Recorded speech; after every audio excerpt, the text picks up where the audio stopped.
15واں باب۔ نرم جواب قہر کو دور کر دیتا ہے، پر کرخت باتیں غضب انگیز ہے۔ داناؤں کی زبان علم کا درست بیان کرتی ہے، پر احمقوں کا منہ حماقت اگلتا ہے۔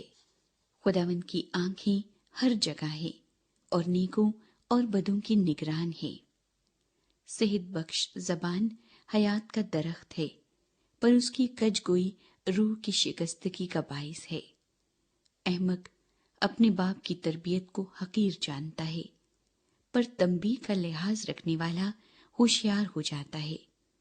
صادق کے گھر میں بڑا خزانہ ہے، پر شریر کی آمدنی میں پریشانی ہے۔ داناؤں کے لب علم پھیلاتے ہیں، پر احمقوں کے دل ایسے نہیں۔ شریروں کے ذبیحے سے خداوند کو نفرت ہے، پر راستگار کی دعا اس کی خوشنودی ہے۔ شریروں کی روش سے خداوند کو نفرت ہے، پر وہ صداقت کے پیرو سے محبت رکھتا ہے۔ راہ سے بھٹکنے والے کے لیے سخت تعذیب ہے، اور تنبیہ سے نفرت کرنے والا مرے گا۔ جب پاتال اور جہنم خداوند کے حضور کھلے ہیں تو بنی آدم کے دل کا کیا ذکر۔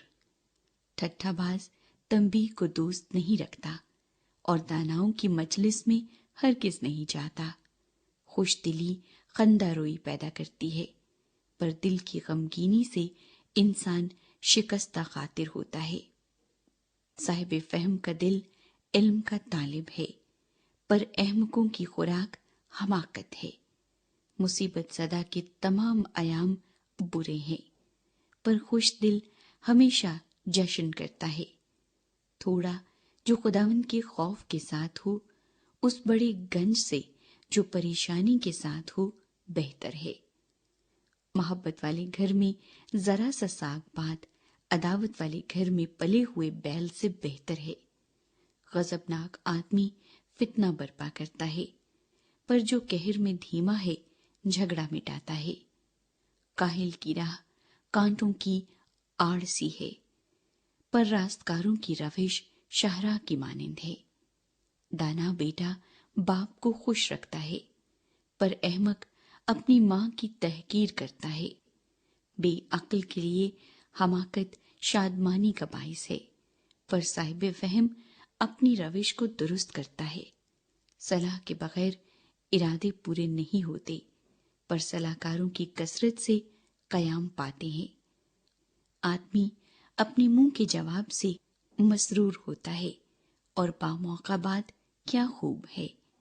دانا کے لیے زندگی کی راہ اوپر کو جاتی ہے، تاکہ وہ پاتال میں اترنے سے بچ جائے۔ خداوند مغروروں کا گھر ڈھا دیتا ہے، پر وہ بیوہ کے سوانے کو قائم کرتا ہے۔ برے منصوبوں سے خداوند کو نفرت ہے، پر پاک لوگوں کا کلام پسندیدہ ہے۔ نفع کا لالچی اپنے گھرانے کو پریشان کرتا ہے، پر وہ جس کو رشوت سے نفرت ہے زندہ رہے گا۔ صادق کا دل سوچ کر جواب دیتا ہے، پر شریروں کا منہ بری باتیں اگلتا ہے۔ خداوند شریروں سے دور ہے، پر وہ صادقوں کی دعا سنتا ہے۔ آنکھوں کا نور دل کو خوش کرتا ہے، اور خوشخبری ہڈیوں میں فربہی پیدا کرتی ہے۔ جو زندگی بخش تنبیہ پر کان لگاتا ہے داناؤں کے درمیان سکونت کرے گا۔ تربیت کو رد کرنے والا اپنی ہی جان کا دشمن ہے، پر تنبیہ پر کان لگانے والا فہم حاصل کرتا ہے۔ خداوند کا خوف حکمت کی تربیت ہے، اور سرفرازی سے پہلے فروتنی ہے۔